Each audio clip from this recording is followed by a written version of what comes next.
Shalom pemirsa, dimanapun Anda berada, selamat datang pada program On Target dalam episode Kekristenan Sejati.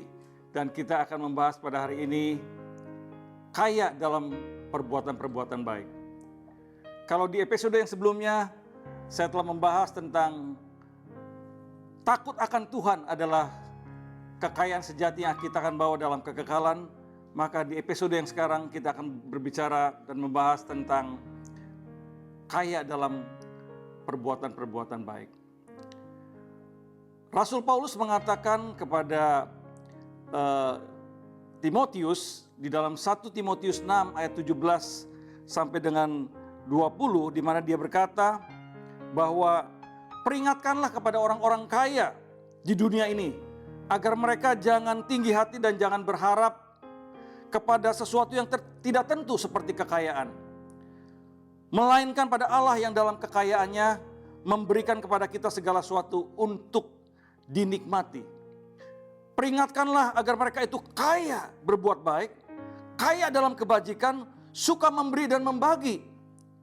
Dan dengan demikian mengumpulkan suatu harta sebagai dasar yang baik bagi dirinya di waktu yang akan datang untuk mencapai hidup yang sebenarnya.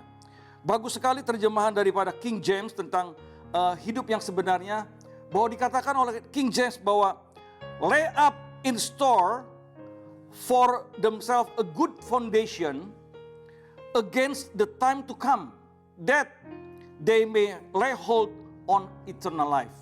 Jadi betul-betul kebajikan-kebajikan, perbuatan baik yang kita lakukan adalah kekayaan sejati yang kita akan bawa di dalam kekekalan. Nah saudara, juga di dalam dunia yang kita hadapi hari lepas hari ini, kita juga mendapatkan contoh yang sangat baik tentang Bunda Teresa yang dari Kalkuta, di mana kebajikannya untuk merawat orang-orang yang penyakit kusta, orang-orang yang terbuang, begitu melenggenda.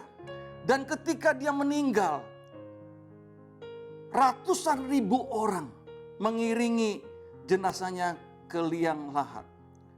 Bayangkan kalau di dunia saja begitu dia namanya begitu harum, apalagi kalau Tuhan melihat kebajikan seperti itu, dia juga pasti akan berkata, hai hambaku yang baik dan setia, ikutlah dalam kebahagiaan Tuhanmu.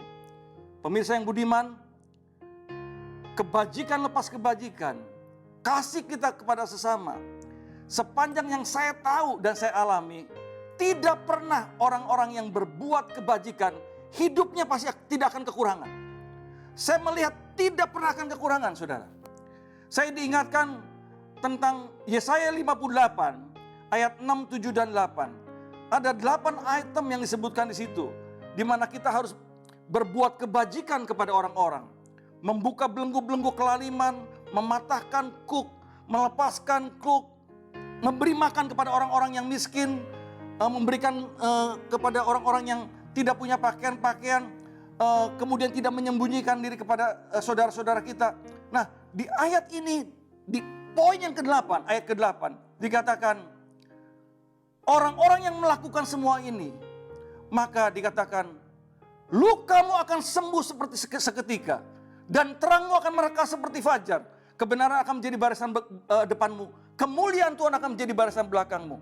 Dan di ayat 9, ini ayat merupakan blessing bagi orang-orang yang melakukan itu. Dikatakan ketika orang-orang ini berteriak minta tolong, Tuhan akan tolong.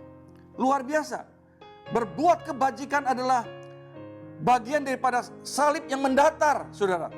Kita ke atas, kita berbicara intimasi dengan Tuhan, dan mendatar adalah kebajikan yang kita harus lakukan kepada sesama kita. Tidak memandang latar belakang siapapun mereka.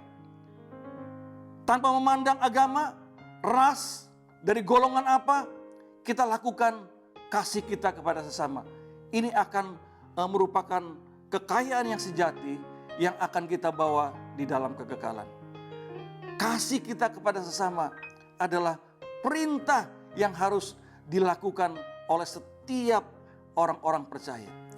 Di dalam Matius 25 ayat 31 sampai seterusnya, Tuhan membedakan antara dua orang, dua kategori. Kategori domba dan kategori kambing. Dan untuk kategori domba, persis yang sama dikatakan oleh Yesaya 58 ayat 6, 7, dan 8 tadi. Kita harus berbelas kasihan kepada orang-orang yang kekurangan. Orang-orang yang butuh pertolongan kita. The needy.